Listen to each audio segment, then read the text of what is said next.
All right. I'm going to make a vocabulary diamond for our story that we're reading this week. Actually, it's more of, I guess it would be more of like a science book. So, the science book that we're reading this week. So, I'm going to go ahead and fold my paper into 4 sections, as always. And I've got my ruler, and I'm going to put an X in each of the 4 sections.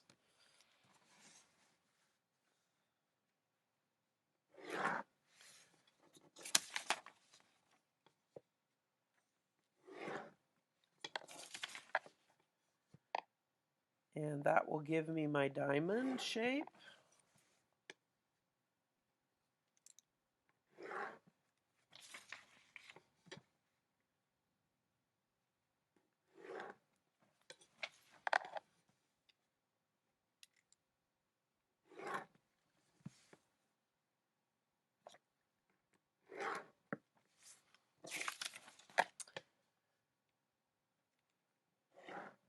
So this story slash book has a lot of kind of technical terminology. As with all science reading generally, like when we read the hurricane story or the hurricane article, there's a lot of technical information. And so science reading often demands that we have to understand specific vocabulary. And so there are several words this week that we're going to look at. That require us to learn some new information.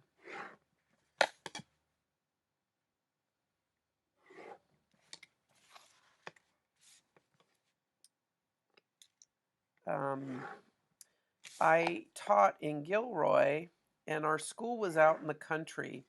It was a really large school, probably like 3 times as big as Linscott. There were lots of students there. And so there were a lot of buildings. Most of the buildings were portables. And I was in a portable, and it was kind of a country school. So we were in the middle of, there was farmland surrounding us. So there were always lots of flies because they used to use fertilizer on the crops. And we got sprayed a lot. It was really a weird school. And we were in the middle of a field, and my portable was built right on top of a large ant nest. And so my portable was made out of 2 halves of a trailer, and then what they had done is they had joined the 2 halves together. So we had desks in our classroom, like we had little groups. My desk was back here in the corner, and then there was a whiteboard up here, and we had like a little reading table back here. And the half of the classroom, it was glued together, and then there was this metal little band on the floor that sort of braced the 2 halves of the classroom together. Well, this metal band became like a walkway for ants. So we would have a highway. It was like a super highway of ants going back and forth. And they didn't walk on the carpet. They followed this little metal trail. So they would come in. There were windows over here. And there were windows on this side too. And so what they would do is they would come in through the windows, and then they would go down and walk across the metal, and then they would go out through the windows. And all day long, our classroom was like a super highway for ants. And we started kind of watching them. A lot of kids would squash them and try to kill them, and that made me really mad because I kind of like ants. They're interesting to watch. So we started like kind of watching what they were doing and studying them a little bit. And we noticed that they would always just stay on the metal. And I think there's something to be said for that. I think they follow each other's scent. So I think they lay down a track of scent. And so they know where the safe places are to go because they can smell scent from each other. And also, they would use the windows because it was really easy for them to get in through windows because they would go in through the screen, and then there were like sort of holes where water could run out through the molding on the windows. And so they would come in through a window, walk on the metal, and walk out through a window. And we could never have food in our classroom. Like, we did eat in our classroom a few times, but we could never leave lunches in our classroom. We always left our lunches outside because they would definitely go into our lunches if our lunches were in our desks. And one time I had a student that left a cup of cocoa at Christmas. He had a white cup with cocoa with hot chocolate in it, and he was drinking it on the day before we went on winter break. And he left it in the classroom, and it had still had some hot chocolate, some cocoa in it. And I was grading papers after the kids all left, and I noticed that he left it on his desk. And I was sitting over here in my desk, and I looked over and I thought, that's so weird because the mug was white. Like, I remember watching him drink out of it, and it was white this morning. And then I walked over and I looked at the mug, and it was completely covered with ants. It was black. I have really bad eyes, so it looked just like the mug was black. But then when I got close to it, I started screaming, and I was like, ah! And then I left because I couldn't even, it creeped me out and freaked me out. So I left, went home for Christmas vacation. And then when we came back, he saw his white mug on his desk, and he was like, oh, I forgot my mug. And he was starting to pour his drink into it. And I screamed at him. I'm like, no, don't drink out of that. And he was like, why? And I said, because it was completely covered with ants. They were drinking all of your hot chocolate that you left, and they completely licked your entire mug and licked all of the hot chocolate out of it. And he was like, ugh. And then he wanted to throw his mug away because he was so creeped out by it. And so anyway, I think he just took it home and washed all the ant spit off of it. So anyhow, ants are kind of all around us, and we don't really notice them too much. Adults don't really notice them until they get in the way. Kids notice them. You guys notice them a little bit more, and you watch them as they're traveling around. So this story will be interesting to you. This article will be interesting to you because you'll learn some new things about them that you maybe didn't know. So our first word, I put my name at the top, and our first word is arthropod. There's a good science word for you. So an arthropod is an invertebrate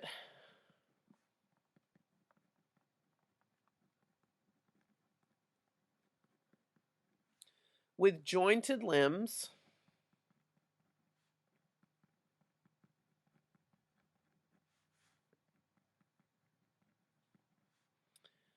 and a segmented body.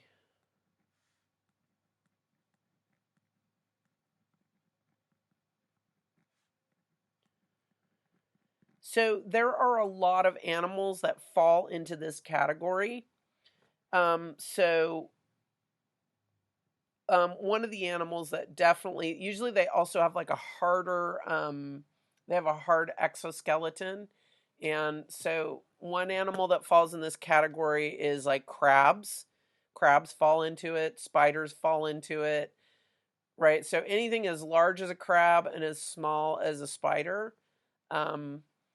The synonym I got is pest. It actually was on thesaurus.com because usually animals that are arthropods we think of as being icky or gross. and we think of them as being annoying pests because they come in our houses and they try to eat our food. It's a noun. It's a classification, so it's a thing, it's a noun. So you could have an animal that is a crab. I'm trying to think crabs. I have a crab here on my desk, a fake crab. So crabs have 8 legs and they're jointed.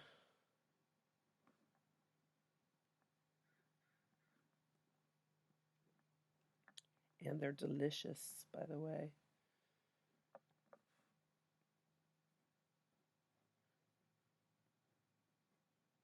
So they have jointed, segmented legs, and they have 8 of them. This kind of doesn't look very crab-like. It looks like a circle. And then also we could include spiders, like if you drew Charlotte from Charlotte's Web.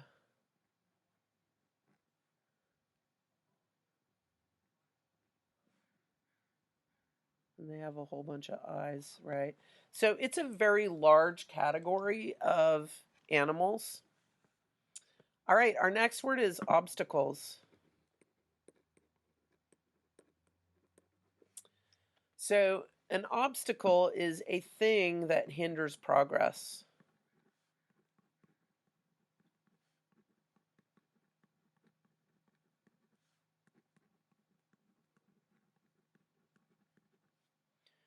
An obstacle is a noun.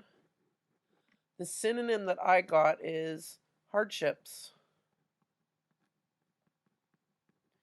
So if you are, sometimes we think of obstacles in sort of a metaphorical way, like like, oh, I couldn't get my homework done because I didn't have enough time, right? And that was an obstacle. Time was the obstacle. But if you think of obstacles in a literal way, if you're tiny like an ant and your body's really small and you're living in a world of people which are very large, ants literally have obstacles in their way that they have to overcome that are actual physical obstacles. So an example would be if an ant wants to come into your house, it has to figure out how to get into your house. The front door might be an obstacle. The walls of your house are an obstacle. Windows can be an obstacle. So there can be things that get in the ant's way, like literally get in the ant's way, because they live they're tiny and they live in a large world. So let's see, what could we draw as an obstacle? An obstacle might be if you're trying to get into a house and you're an ant.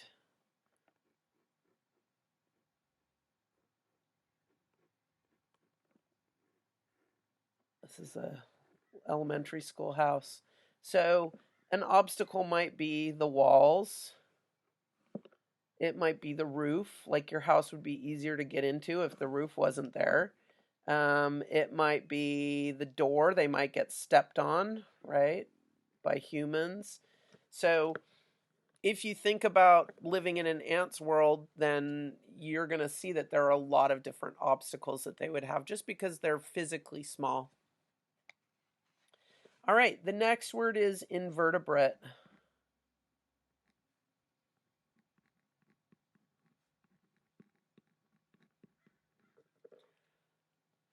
An invertebrate is an animal that does not have a backbone. So we're going to put on here not having a backbone.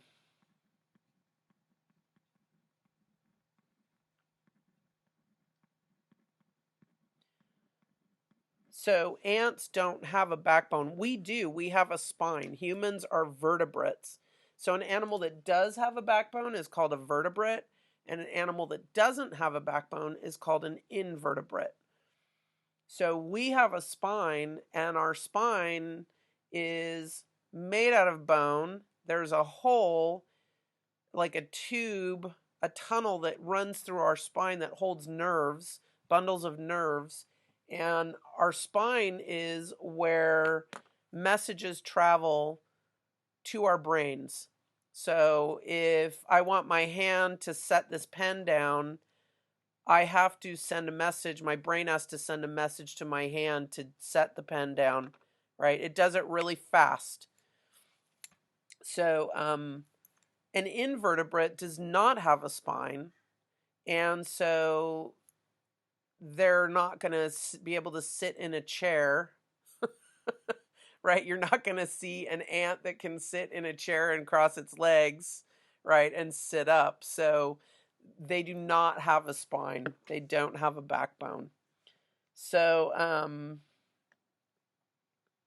we could draw a little no sign right here.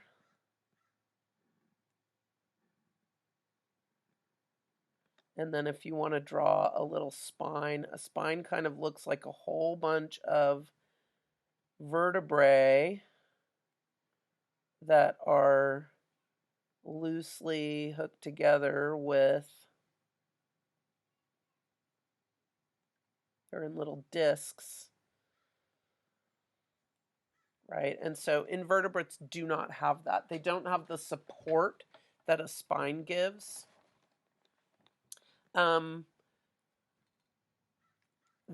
If you look up invertebrates in this thesaurus, they will use the word critter. Critter is kind of short for creature, right? Sometimes we think of ourselves as humans as being superior to all the other animals. And so we think of other animals as being creatures, and the sort of slang version of creature is critter, right? Sometimes I'll call my dogs critters. Get in here, you critters. So critter or creature are synonyms for an invertebrate, because sometimes invertebrates, we think of them as being lesser, lower life forms than us. Like we're better than everybody else because we have a spine. It's kind of funny. All right, the next word is larva.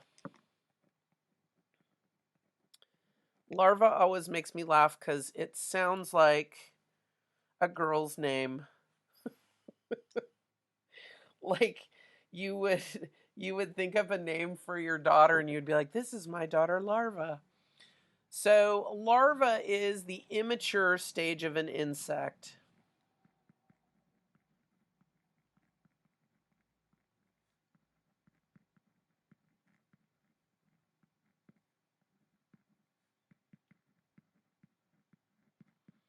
It's a noun. When I looked up in the thesaurus, they used the word butterfly as a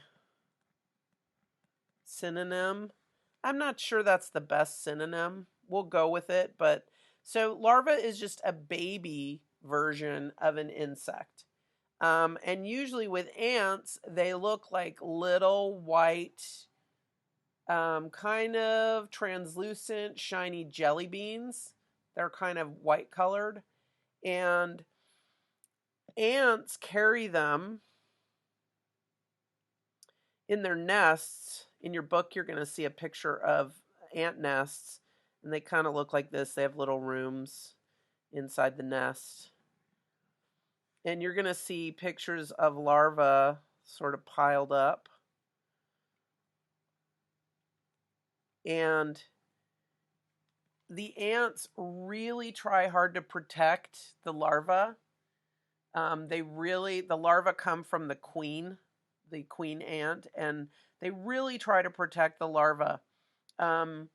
If you pour water onto an ant nest, the first thing they do is they just stream out of the ant nest, and they're all holding these little white things that look like little white, tiny, tiny, tiny jelly beans.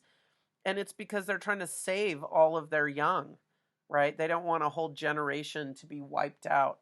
So ants really try to protect their larvae. And then what happens is these burst and they develop into ants as we know them. right? So larva is just the immature, the baby stage of an insect. Okay. Next one is, let's do scarce.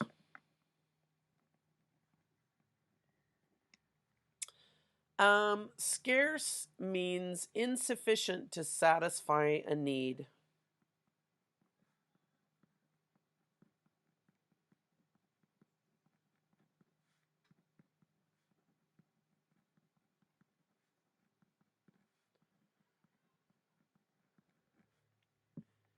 It's an adjective.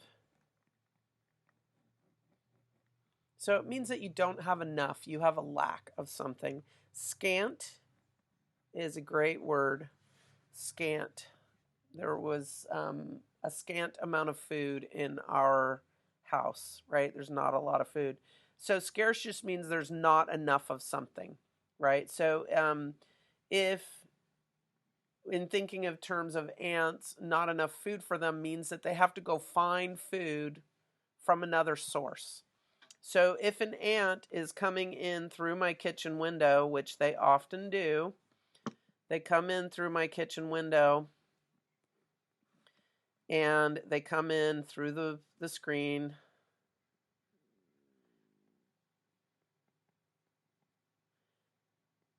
And they immediately go to my sink. They get to the sink. The sink is kind of a big obstacle, right? That they have to go through. Here's my little faucet. And once they get past the sink, if they can get into the cupboards,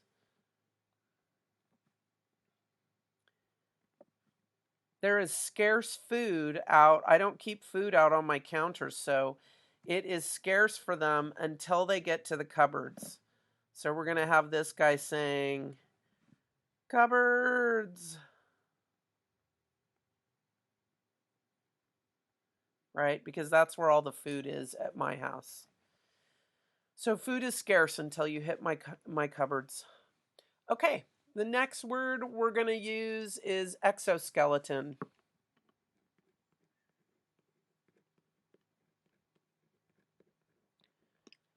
So an exoskeleton is an external hard covering. It's a noun.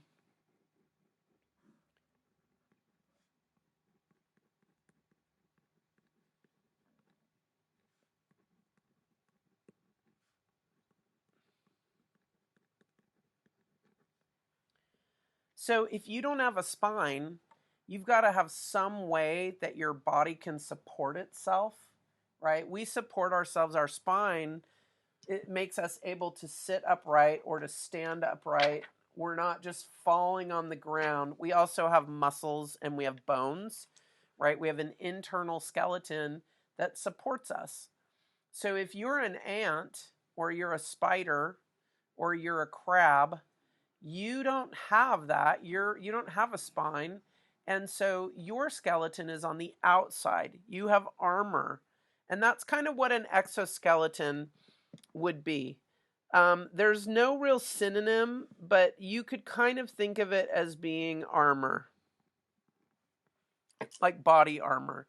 So a crab is going to have a shell that's on the outside, and if you've ever eaten crab, you know that you crack open the shell and then you cook the crab and then you crack open the shell and you eat the meat that's on the inside, and there's no bones inside because the shell is their bones, their version of bones. So an exoskeleton is like a skeleton that's on the outside, right? And it's the same thing with shrimp. If you're eating shrimp, let's see. Let's see if I can draw a shrimp.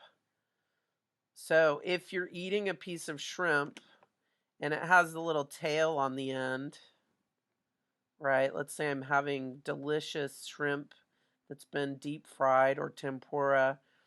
So they crack off the shell for you, right? And the shell kind of looks like it's got pieces to it, right? And it's on either side. So at the restaurant, they crack off the shell so you don't have to. And then I have to say what it is because my drawing's so bad. And then they deep fry this, and it's just meat. And sometimes they leave the little tail on so that you have a handle that you can hold onto it by. So there's no bone in here when you're eating a shrimp. This is the bone. The shell is the bone, right? And it's the same thing with spiders. Someone told me once that if you drop a tarantula, it crumbles, it cracks, it breaks into pieces because it just has armor on the outside and it's kind of fragile. And so I don't know if that's true or not. I would never want to kill a tarantula or watch it shatter in front of me, but it makes sense to me that if your bones are on the outside and you get dropped, the outside of your shell will crack up, right? Okay. How about reinforce?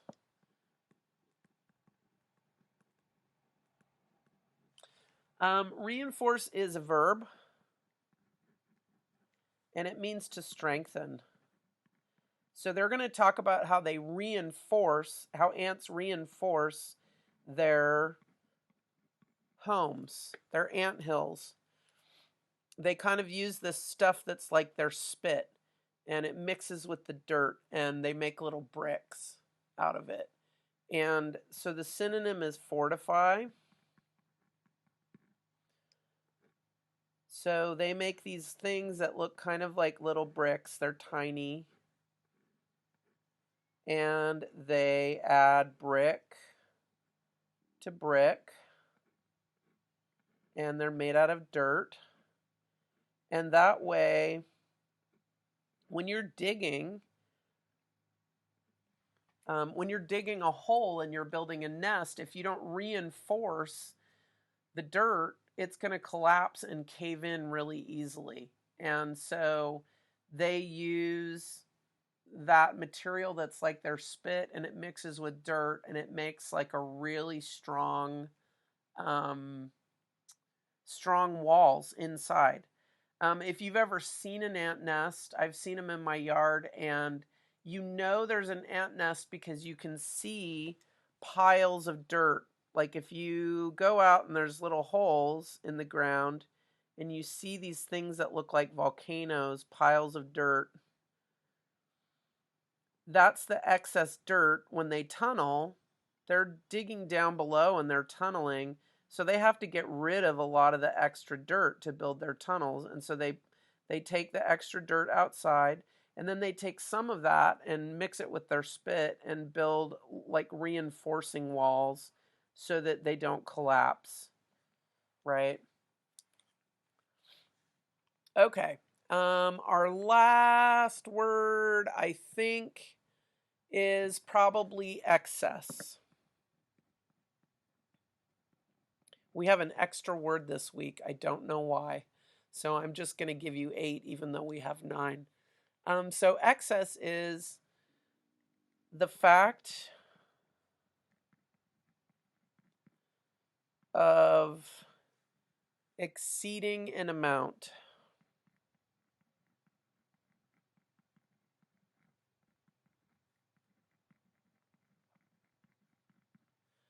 And so excess is a noun. And glut.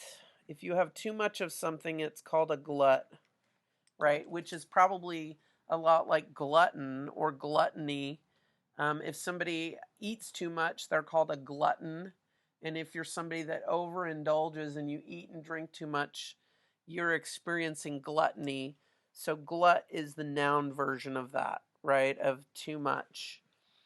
So let's see. I really like potato chips.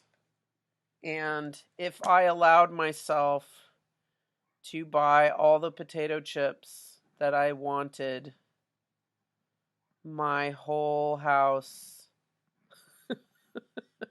could be built of potato chips. So if I had a glut of chips,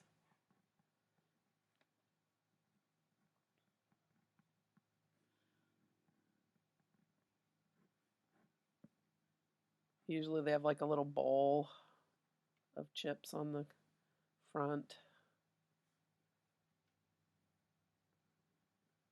We'll draw a chip bag here.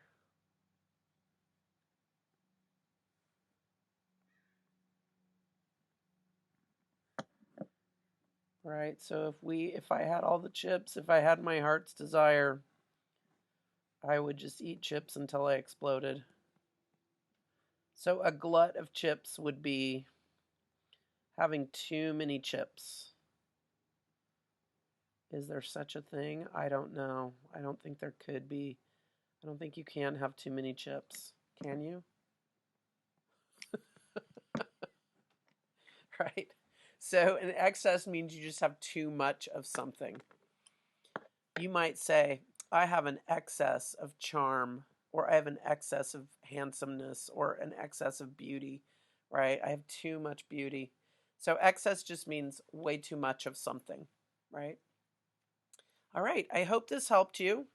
And I hope you enjoy learning about ants. Ants are pretty fantastic and pretty wonderful. And they kind of have a whole parallel universe. They're living their lives all around us, and sometimes we just don't notice them, and they're really cool. All right. Thanks for joining me. Talk to you later.